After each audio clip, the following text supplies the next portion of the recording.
Let's give him a big hand. Thank you, Josh. Hello, everybody.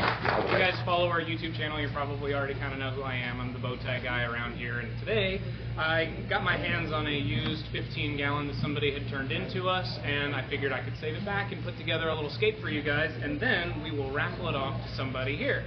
I grabbed a couple of plants that I thought would work really well in this skate, and I'll discuss a little bit of my theory and how I put a fish tank together, but I think my perspective may be unique in the fact that it is an amateur perspective. I'm sure you guys are well versed in watching all of the plant people online and getting kind of almost overwhelmed by some of the content that they offer. It's very heady, it's very informational, very scientific, but sometimes it's nice to see somebody who is just in the hobby and puts a fish tank together. I think I have a knack for it, so I hope you guys appreciate what I'm able to put together for you. And then, like I said, of course, after we're done, somebody gets to take it home. So we tried to do this last time, but this fish tank that I picked out was like a 75-gallon massive, and nobody could fit it in their car. And so hopefully 15 gallons and a stand will be something that somebody will find particularly interesting. But everything inside is going to be included. So I've got, of course, our favorite soil, Biostratum, that I'm going to put down as that bottom layer.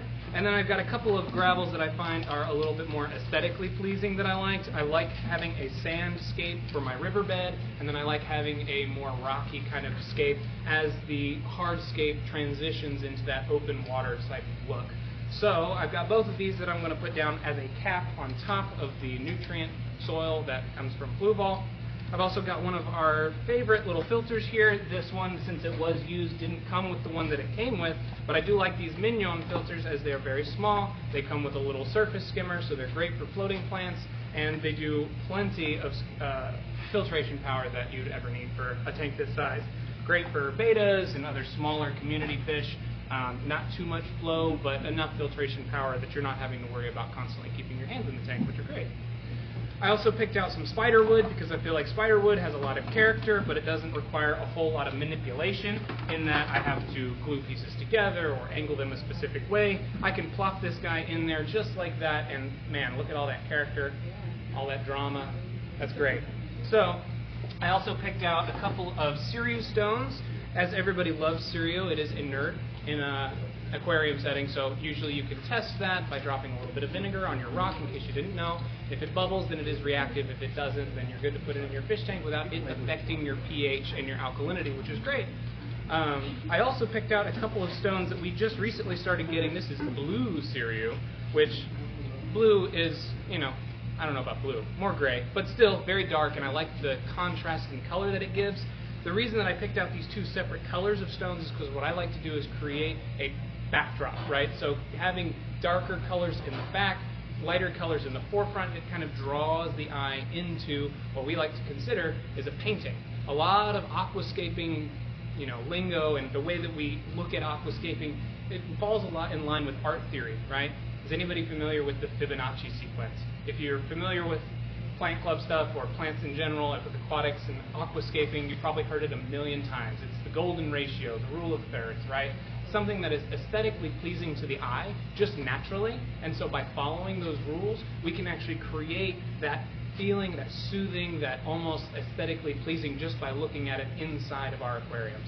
Of course, all of this stuff would do just fine if we were to just throw it in the box and call it a day. Some people do that. Wallstead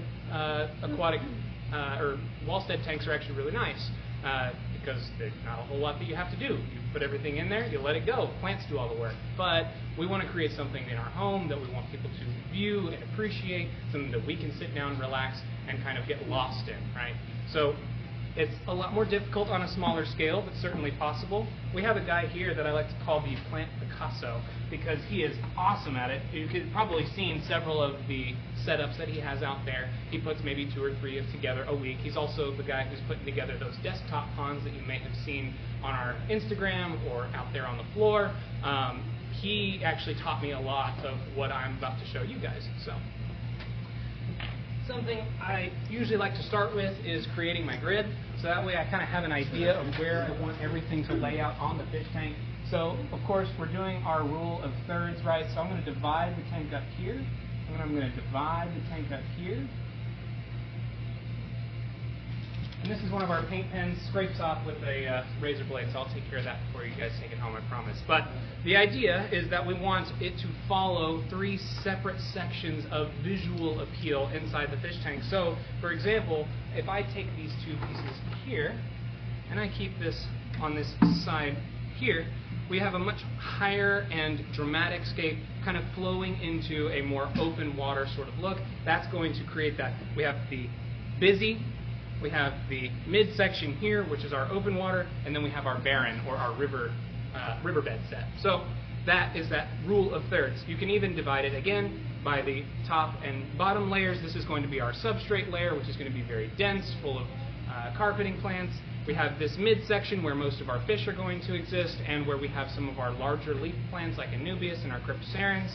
And then we have our top layer where we were going to see the roots from our floating plants, and again, more open water, which is going to create that where it draws the eye to a particular point in the tank. We want it to follow along the scape, so usually you want to, from left to right, like you're reading, draw the eye across the fish tank like you're drawing it across a painting. So I'm going to go ahead and start putting some soil in here and start putting practice to some of the words that I'm saying. And I think that kind of is pretty much all I have to say on the subject necessarily. And we can definitely start the actual swap here in just a second, because I know that's why you guys are here. No, we came to see you. Right. So one thing I do like to make sure that whenever I'm scaping is that I have some elevation to the scape, because again, we're wanting to draw the eye towards a particular space. So there's no such thing as symmetry in nature, right? So what I try to do is create a asymmetrical scape, and this is where most of my rooted plants are going to exist, so I don't want my soil to go all the way into the corner here. This is where I'm going to keep my Anubias and my Crypts, and then all of my stem plants and some of the carpeting plants are going to be in this bed of, I think this is moonlight sand, is what it looks like, but mystery sand. Okay, so creating a little bit of elevation is really easy when you have large stones like this. So what I'm going to do is I'm going to try and replicate what I had in my brain here. And then I cheated and I did do this scape before you guys came up here. So let me just look at what my reference picture is. Yeah, cheating is preparing. Yes, preparing. Yes, exactly. Alright, you're up front. So, as funny as it may sound, I actually also got a lot of my understanding for how to create a natural looking scape from Minecraft. Does anybody play Minecraft? So in Minecraft, you know, you want to utilize specific blocks to kind of visualize and create a particular, something that happens in the real life. So you use lighter blocks and then darker blocks as they're supposed to be wet or something, right? So in that same way, I want to think about, well, if this is the shore and this is the riverbed, we're going to have larger rocks up against the shore and smaller rocks as they go down into the riverbed, because they're being tossed by the current, they're being eroded as the water passes over them. So this is also where we're going to have our tree work or our driftwood, because again, we're not going to have a tree in the middle of the riverbed. So you kind of want to think ahead and plan, how do I want this to look like? I've taken a slice of this out of the river and placed it into my living room. So that's kind of what I'm trying to do, and that's how you can create really cool scapes that look really large but on a smaller scale, because I've created what looks like a riverbank, but in a 15-gallon tank. That's actually a little challenging. So I'm going to turn this. See, I like the way that this particular piece of the driftwood hugged this rock right here, because it would anchor itself in nature to a rock. That way, if there were rain or if there was some sort of erosion to the riverbed, it was anchored and holding on to something a little bit more solid and wouldn't be washed away downriver. Since I'm just kind of hanging out, I can take some questions. Does anybody have any questions on what I'm doing or what I just said? Hands in the air, just shout them at me. I don't really care. What's up? What kind of stockings would you So, of course, we're going to want to keep to nano fish. This is a smaller aquarium, and I like to, since we're trying to create a large scale aquarium on a small scale, I like to pick a lot of smaller fish so that it does kind of create that. This is a big river system that has been shrunk down, right? So, celestial pearldanios, chili rasporas, emerald eye rasporas, sparkling gouramis can be fun, although they are jerks. It's something that's going to stay on a smaller scale, obviously. A beta would make a pretty cool addition to this tank. Of course, this is plenty of space for a beta. I think that having this type of scape for a single fish, maybe it doesn't highlight the fish, right? If you're going to have one fish, then the highlight should be that fish. But if it's lost in this grand scape, then you've kind of worked against yourself, right? So that's what I think in this particular scape is lots of small schooling fish. Green neons are another great choice, because neon tetras may be a little bit too big for a tank like this, but green neons, they stay small, shimmery, blue, great look, and they school together very well, so they kind of create that drama that we're looking for. So I think that would be probably what I would go for. And of course shrimp and cleanup crew, but as far as the showcase or the highlight piece, that's definitely where I'm going. How many do you think would be perfect for some of this? So I do push my inch of fish per gallon rule just a little bit, because I do spend a lot of time with my hands in the fish tank and cleaning the filters, and as long as everybody looks healthy, I don't really mind pushing that envelope a little bit. So I would probably put 10 of those tetras in the fish tank, and then that leaves me a little bit of space for some cleanup crew, right? So auto sinkless, I could probably put one of those. I love coolie loaches. I'm a huge sucker for coolie loaches, so I'll probably put 3 of those wiggly little goobers in there. Just something to help clean up. But as far as showcase fish, 10. I think that's a good number. Already we're starting to see we've got this third here, and then as it continues, and once we start filling this in with plants, you'll see the third section, or this middle section here, start to really develop, and then it continues to gradually go into this riverbed where I'm going to have my sand. I've got these lighter pieces here. Like I was saying, I want to kind of draw the eye backwards into the tank so that way we get kind of lost in the scape. So I want to create those lighter and have even sometimes the lights pushed up towards the front so that we create this shadowed kind of back area. That way when I put that black background on there, ooh, it really sings, right?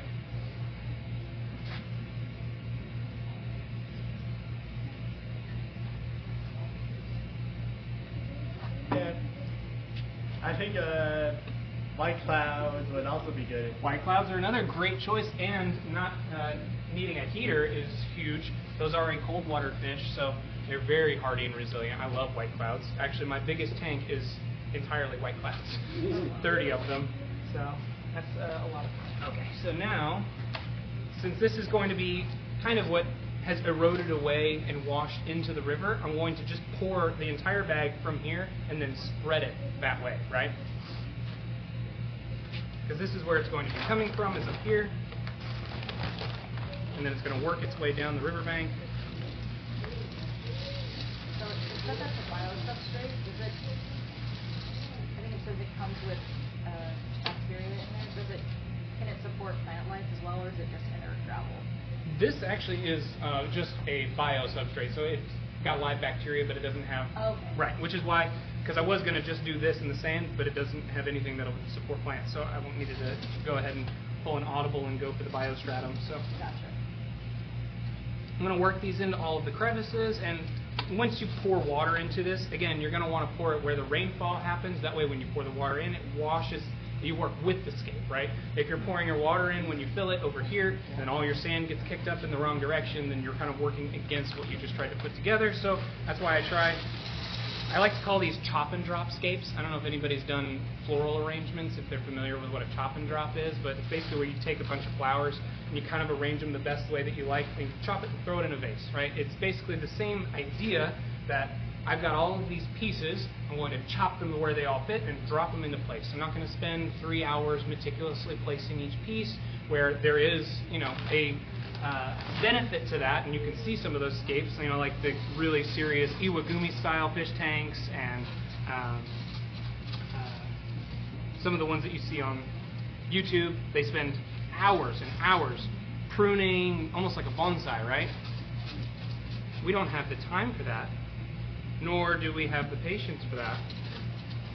and I think that we can have an equally appealing scape without kind of spending all of that effort. So. Yeah, so I hear if you want a good forest aquascape, but don't want to trim too much, you can just have low-growing plants. Yep. That is very true. The Anubias and the Ludwigias are nice for that type of, if you want hands-off. They grow very slowly and very easy to maintain, so definitely worth keeping in those types of fish tanks.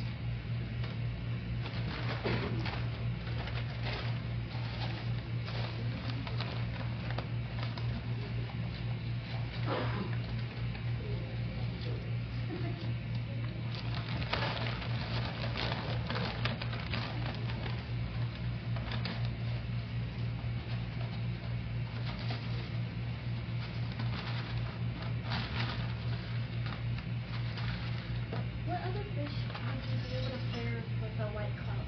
With white clouds, well, that's the thing. White clouds are so dang easy that they would get along with just about anybody. So we want to find something that's not going to pick on the white clouds, right? So gouramis, maybe, depending on their size, depending on the size of the fish tank. Yeah, honey gouramis specifically. Honey gouramis would be great.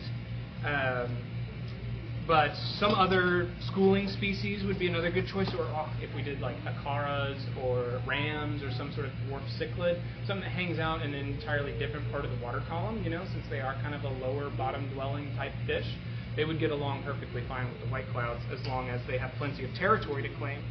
So I think, like I said, with white clouds being as agreeable as they are, it makes it really easy to find tank mates and an environment.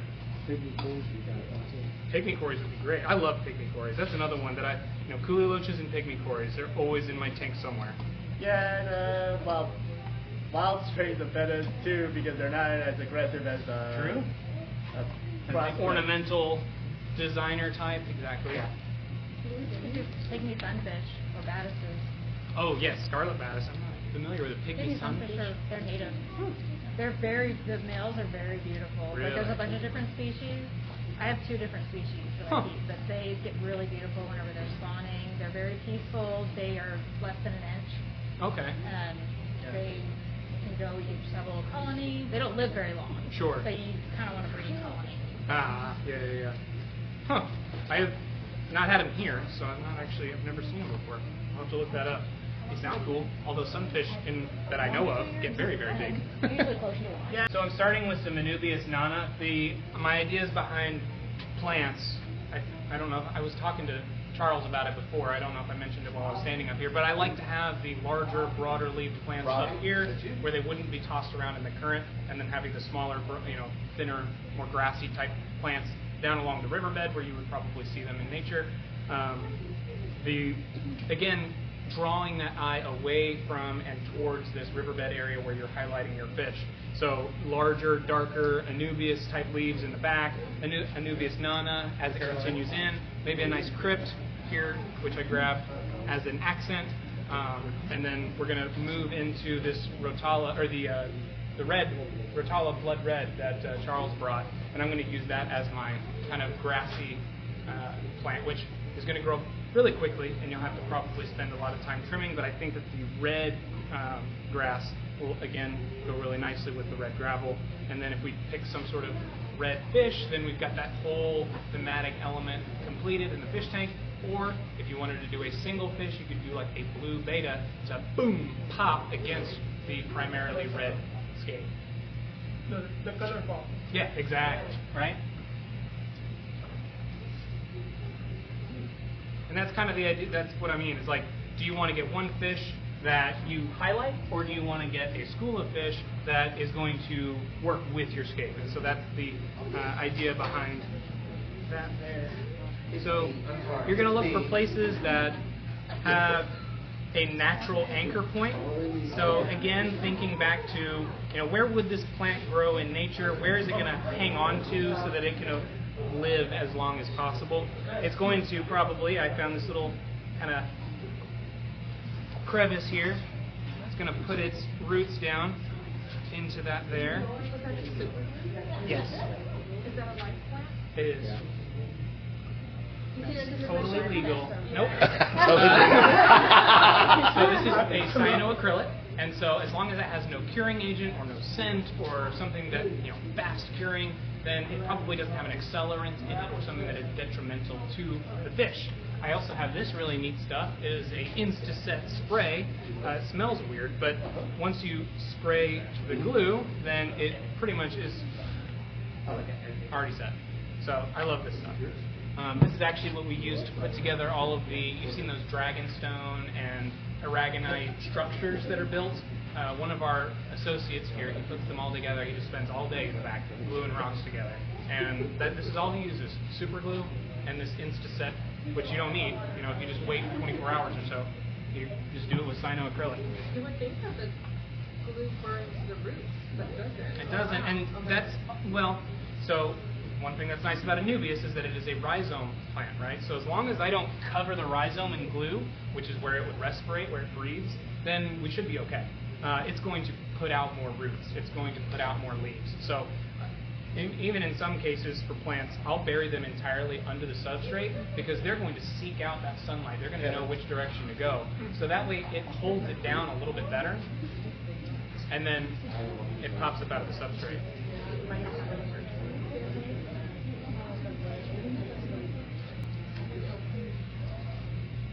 I like gravels for rooted plants because it gives them more aeration in the soil.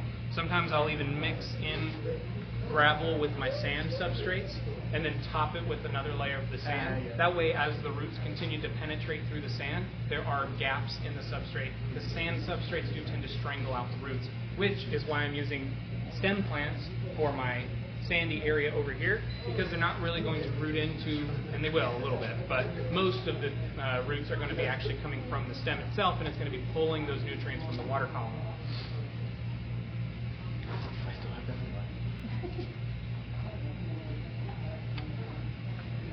Have you noticed a difference in the number of roots that your stem plants will shoot off if you give them like a rich substrate versus like an inert thing? Absolutely. So you can minimize the roots running along the stem by just giving them Correct. some heat. Yes, and it's going to root out wherever it can seek out nutrients value. So if you do have a substrate that is bioactive in that way, where it does have the mineralization content, then it is going to use those roots to seek out and pull nutrients from the substrate. So a stem plant can become a rooted plant to a certain degree, because if we were to pull some of those plants out of that planted show tank up front, you'd see the root ball that comes up from the bottom of them. So they definitely do, especially when you've got something like biostratum or something to that effect.